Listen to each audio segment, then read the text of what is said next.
Why do you think you haven't been cancelled yet? I don't know. What's being cancelled? Cancel culture. Is it the bane of our modern existence? An overdue reckoning for the powerful PC hysteria-driven mob rule? Or does it not even exist? We're giving people their careers the death penalty by public, kicking them out forever and saying we never want you back, right? Are we? Because I've canceled the NFL since Colin Kaepernick. And what if they're wrong? And they're You know what I mean? still What if kicking strong. To cancel is, essentially, to culturally boycott. James Charles loses nearly 2 million YouTube subscribers in less than 2 days. As Ligaya Mishan writes for the New York Times, cancel is a consumerist verb, and this modern idea of to cancel is a capitalist form of protest, using your social media voice and/or your wallet to deplatform a problematic creator by no longer supporting their career. Gina Carano will not be returning to The Mandalorian or the Star Wars galaxy amid backlash from a social media post the actress shared. There's nothing new about public shaming, but today's version of canceling is remarkable for the speed with which social media can suddenly upend a person's reputation. Some argue it's sinister, eliminating nuance from debates and destroying ordinary people who may have made one minor transgression. If you do anything wrong in your life, and I find out about it, I'm gonna try to take everything away from you. Others say it's an important warning to the powerful elite that they will be held accountable for their actions. Journalist Heather Unro's tweet about Kevin Spacey last month triggered all the allegations against him, and the police are now investigating. Most confusingly, while some paint cancel culture as an out-of-control moral panic terrorizing our society, others say there is no such thing, and that for the most part when people are canceled, nothing lasting really happens to them. If you look at folks like Woody Allen, Roman Polanski, they have still worked despite huge accusations. So in due time, maybe he is able to come back. Here's our take on why getting canceled is more of a phase than a permanent state, and how this tool can be used for better and for worse. Don't I get a trial? No! This is a cancelling! No due process! If you're new here, be sure to subscribe and hit the bell to be notified about all of our new videos. Thanks to NordVPN for sponsoring today's video. We can't talk about our internet experience without discussing NordVPN, the world's fastest and most secure virtual private network. Click the link in the description below, nordvpn.com/thetake, to get a huge discount on a 2-year plan. As a special bonus for our viewers, enter the code THETAKE to get an extra month of NordVPN for free. It's risk-free with Nord's 30-day money-back guarantee.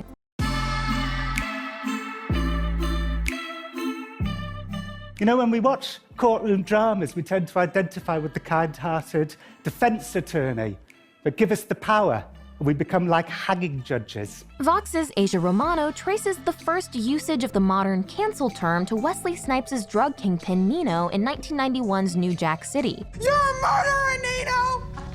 Cancel that bitch. Lil Wayne referenced the line in 2009's I'm Single. Yeah, I'm single. I had to cancel that bitch like Nino. But it was arguably a 2014 episode of Love and Hip Hop New York that first catapulted it into mainstream usage. I'm not going nowhere! Stay away from me. You canceled. Canceled? From here, the word took root in Black Twitter as a casual insult you could throw at someone you disagreed with. And by the time the hashtag #MeToo movement dominated global attention in late 2017, it was hard to go a few days without hearing of a man who'd been tried in the court of public opinion and declared canceled. Meanwhile, separate from the rise of the term, public shaming in the age of social media had taken on a new intimacy and nastiness. In his 2015 book, So You've Been Publicly Shamed, author John Ronson examined the story of the PR executive Justine Sacco, who tweeted an offensive joke about fearing catching AIDS in Africa to her 170 followers before getting on a flight, and woke up 11 hours later to find out her name was trending worldwide. What had happened was that one of her 170 followers had sent the tweet to a Gawker journalist, and he retweeted it to his 15,000 followers.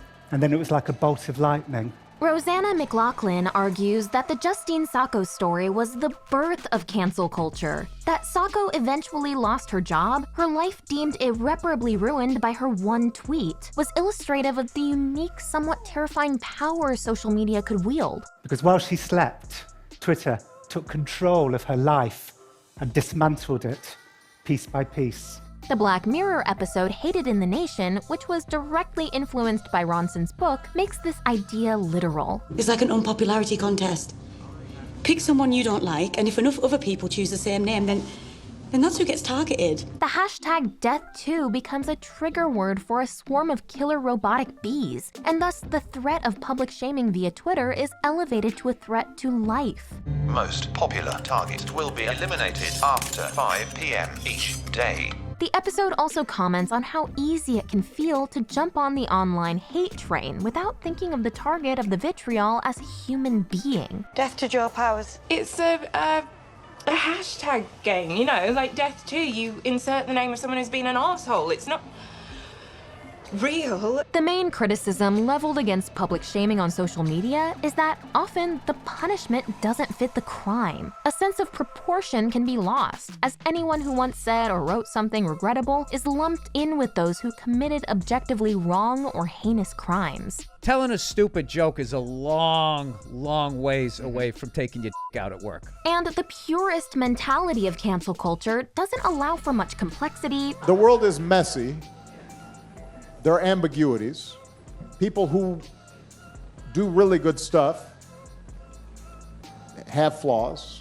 Forgiveness or reform. You ever made a mistake, or you ever thought the wrong thing, or you ever weren't woke, or you've made a mistake now that you've said sorry for and you're actively changing your ways, it doesn't matter, because once you've committed any sin, you're done. Indeed, over 150 writers and thinkers, including J.K. Rowling and Margaret Atwood, wrote an open letter to Harper's Magazine lamenting a new set of moral attitudes and political commitments that tend to weaken our norms of open debate and toleration of difference in favor of ideological conformity, an act which itself drew criticism. I see nothing wrong with signing a letter that says we should defend free speech. But is this state of things actually worse than it used to be? There is this sense sometimes of the way of me making change is to be as judgmental as possible about other people, and that's enough. If we look back at history, we might note that people were shamed much more vigorously and lost a lot more for things that today we don't see as transgressions at all. Most obviously, women for centuries have been shunned for any sexual activity that their societies deemed inappropriate. In Nathaniel Hawthorne's 1850 novel, The Scarlet Letter, Hester Prynne is forced by her Puritan community to literally wear a scarlet A for the rest of her life as punishment for having a child out of wedlock. So that all men may know you are guilty of the sin of adultery, and shun you as an of evil. As if to show how far we haven't come, 2010's Easy A directly updates this premise in its story about Emma Stone's high schooler Olive Prendergast when her lie about having lost her virginity spreads around her high school like wildfire. I think Hester Prynne was, excuse my language, a skank. Skank? So you don't think she was a victim at all? Why should I? She brought it on herself. Recently, the period show Bridgerton highlights how an unmarried young woman's pregnancy could get a whole family canceled by British high society of the early 1800s. I must ask you to leave. But I have an invitation. Not anymore. If we look at those examples, the most significant difference between public shaming of the past and now is that, for the first time, it can be wielded against the powerful. The changes we are witnessing are being driven by the powerful sound of new voices, of different voices, of our voices. One of the ways that people have decried the horrors of today's cancel culture is to call it a witch hunt. I don't really agree with cancel culture in just the way that it's really aggressive. It's like a really aggressive sort of witch hunt. But of course, real witch hunts have happened throughout history, and these involved killing women who were baselessly blamed for bad things that happened to other people. You predicted the pigs would die, Martha Corey. How come you two know that? In moments of widespread fear or moral panic, people rush to destroy, often innocent, scapegoats to try to fend off bigger trends they don't like in their society. Why did you do it? We were scared. Arthur Miller's The Crucible famously used the Salem witch trials as an allegory to talk about another time of rampant public shaming, the Hollywood blacklist. A person is either with this court or against it.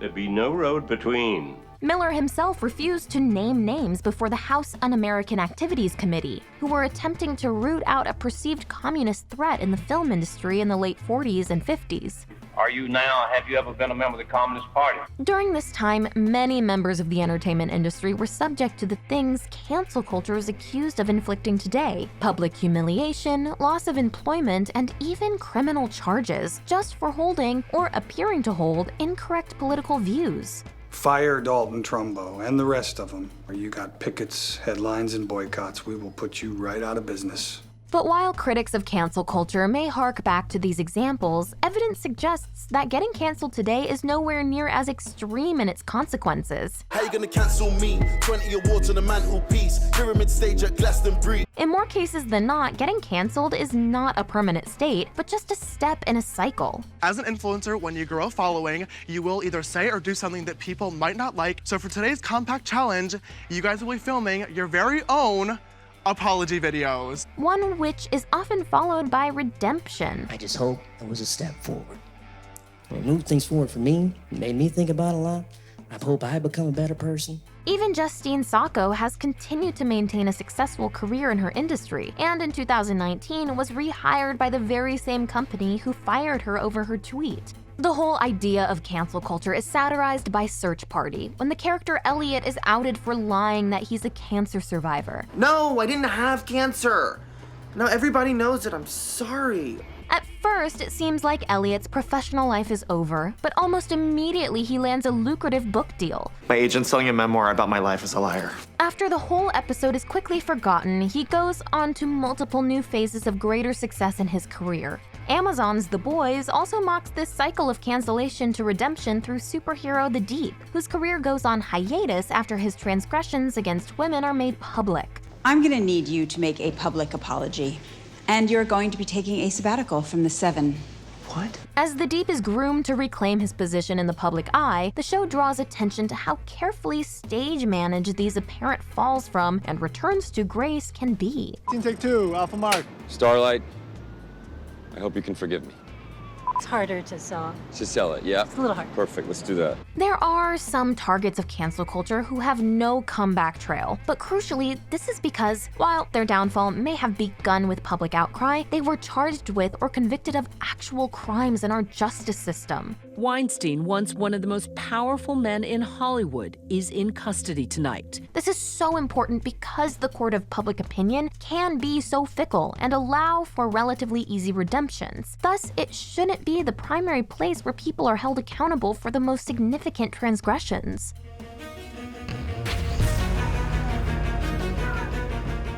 So, can we still appreciate accepted works of genius if whoever made them wasn't a good person? When I'm hearing things like bad, or dangerous, or smooth criminal, or pretty young thing, like, it's hard to listen to them now and not make that connect. Even the moonwalk. Now people say, oh, you know, now you can't listen to these recordings without thinking of that.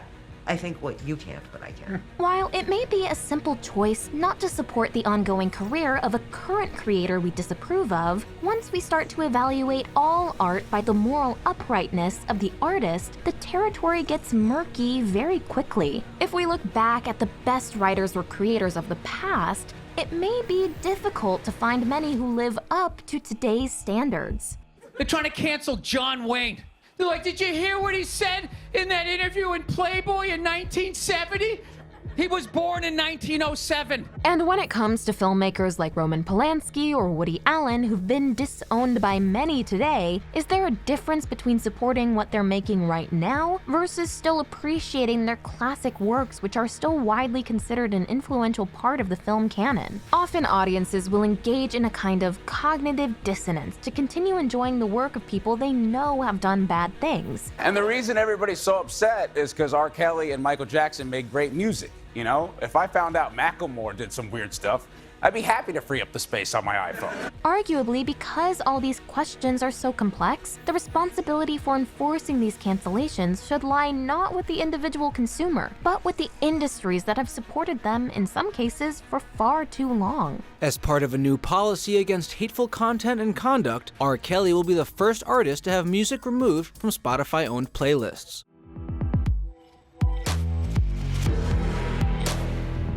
What about the art itself? Does it sometimes deserve to be canceled? Gone with the Wind and other films, Song of the South, They Died with Their Boots On, went just as far to perpetuate the sense that the Confederacy was noble. As popularized by the Tumblr, Your Fave is Problematic, cancel culture has been credited with inspiring a mass reevaluation of past art by today's standards. In the wake of the Black Lives Matter protests in 2020, HBO Max pulled Gone with the Wind from their streaming service until they could combine it with appropriate historical context. This was a story that was written 70 years after the Civil War, and then released in 1939, part of a greater narrative of the lost cause. On the upside, the increased scrutiny of today's audiences can ensure that we don't repeat the same mistakes of the past. You know, this whole period of history through COVID and the protests has made people reflect.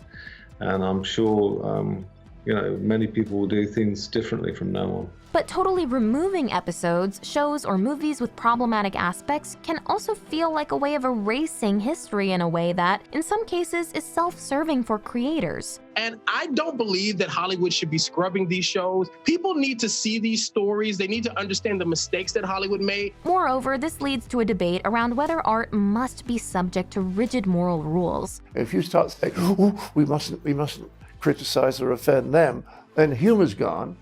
With humor goes a sense of proportion. Arguably, the value of great art is its ability to include three-dimensional human complexity, not to send a one-dimensional moral message. If we cancel works for dealing with immoral acts or people, will that lead to a climate where art can't even discuss or portray problematic things? If you're offended by To Kill a Mockingbird because it uses language of its time that is no longer acceptable, if you can't make that distinction, then you're an idiot. And are people losing the ability to discriminate between what a character does and what the author intends to say or discuss by dramatizing that? It was probably a mistake for that particular episode of Fawlty Towers to be taken down. The point of that episode was actually that the Major is a terrible racist, not that racism is okay. Robert Downey Jr. was targeted for cancellation for the movie Tropic Thunder, in which he plays Australian method actor Kirk Lazarus, who undergoes pigmentation alteration in order to play a black sergeant.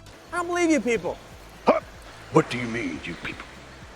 What do you mean, you people? But many, including Downey himself, argued that it was used satirically as a way to criticize the fact that this was a common practice. I get to hold up to nature the insane self-involved hypocrisy of artists and what they think they're allowed to do. In the fall of 2020, the hashtag #CancelNetflix protesting the French film Cuties failed to grasp that this story about sexualizing young girls was, as a Netflix rep put it, a social commentary against the sexualization of young children. Though, to be fair, the problem was exacerbated by bad judgment in the promotional image chosen by Netflix's marketing team. Overall, it's remarkable that mainstream society is at last accepting that people of power and influence should be held accountable, and that being successful doesn't allow you to get away with espousing gross views or hurting anyone. If the larger point of cancel culture is a drive towards art that prioritizes representation and inclusivity, Cancel culture people are doing what they're doing. Their hearts are in the right place. Then we are seeing those positive effects play out. And they actually added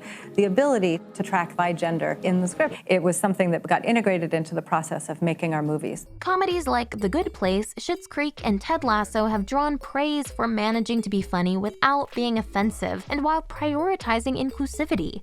I love you. I know I'll never be able to compete with Mariah. This just kind of feels like one of those perfect moments that you dream about. When cancel culture is aimed at the right targets, powerful people or archaic institutions in desperate need of an overhaul, then it can be a force for good, necessary progress. Cancel culture originated out of compassion, the voice for the voiceless, being able to vote with your wallet.